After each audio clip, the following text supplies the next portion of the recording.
প্রিয় সহকর্মীবৃন্দ, সকলকে সুশৃঙ্খলভাবে এই আন্দোলনে অংশগ্রহণ করার জন্য আবারও ধন্যবাদ জানিয়ে আমি আমার সংক্ষিপ্ত বক্তব্য শেষ করলাম। আসসালামু আলাইকুম। ধন্যবাদ। আপনাদের আরেকটি বিষয় অবগত করতে চাই। কিছুদিন এই আজকের যে কর্মসূচি আমরা আইসিটি মন্ত্রণালয় তথ্য প্রযুক্তি অফিস ঘেরাও করেছি, কারণ এরা 14 বছরে আমাদের সাথে অনেক ব্যভিচার করেছে। বেতন ভাতা না দিয়ে ইউনিয়ন ডিজিটাল সেন্টারের পরিচালকদের এরা বিনা পারিশ্রমিক ইউনিয়ন পরিষদে আমাদের ব্যবহার করে এরা আমাদেরকে খাটিয়েছে।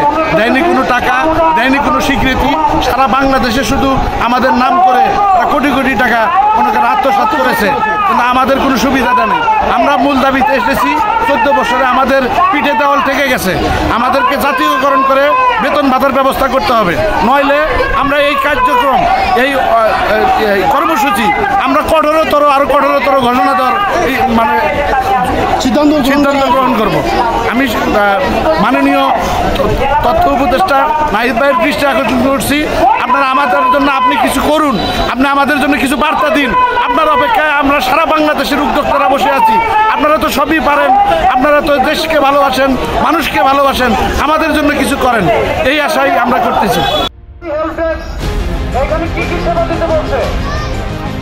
বিমানের টিকিট, বিএমই রেজিস্ট্রেশনের জন্য আলাদা অধিদপ্তর, আলাদা মন্ত্রণালয়, এবং বিমানের টিকিটের জন্য উদ্যোক্তা 2010 সালে এটি পরিচালিত হয়েছিল। 11 নভেম্বর এটি উদ্বোধন হয়েছিল, কিন্তু 2010 সাল হতে অদ্যাবধি পর্যন্ত আমরা নামমাত্র একটি চুক্তিপত্রের মাধ্যমে আবদ্ধ হই, কিন্তু আমাদেরকে কোনো বেতন ভাতা কোনো কিছু দেওয়া হয়নি। বর্তমানে আমরা বৈষম্যের শিকার। আমাদের এমন কোনো দিন গেছে আমাদের 50 টাকা ইনকাম হয়নি, এমন কোনো দিন গেছে আমরা বিনা টাকায় আমরা বাড়িতে গেছি। আমরা প্রত্যেকটা এই 14 বছরে আমরা আমাদের অফিসে 18 ঘন্টা থেকে 20 ঘন্টা পর্যন্ত শ্রম দিছি। আমরা প্রত্যন্ত শীতকালে সারা রাত জায়গায় আমরা কাজ করছি, কিন্তু বিফলে আমরা কিছু পাইনি। বাংলাদেশের ন্যাশনাল ওয়েব পোর্টাল, শতভাগ জন্ম নিবন্ধন, অন্যান্য যত অনলাইন কার্যক্রম আছে ইউনিয়ন পর্যায়ে সমস্ত কাজ আমরা করে দিয়েছি সরকারকে বিনা পয়সায়। বিনিময়ে আমরা বিগত 14 বছরে আমরা বেশ কয়েকবার আন্দোলন সংগ্রাম করেছি, কিন্তু এই গত স্বৈরাচার সরকার আমাদেরকে জিম্মি করে আমাদের কোনো দাবি দেওয়া তারা মানে নেন নাই। তারা বিভিন্ন প্রতিশ্রুতি দিয়ে আমাদের সঙ্গে বৈষম্য সৃষ্টি করেছেন। আমরা চাই এই সরকারের আমলে বৈষম্য মুক্ত বাংলাদেশে কোনো বৈষম্য থাকবে না।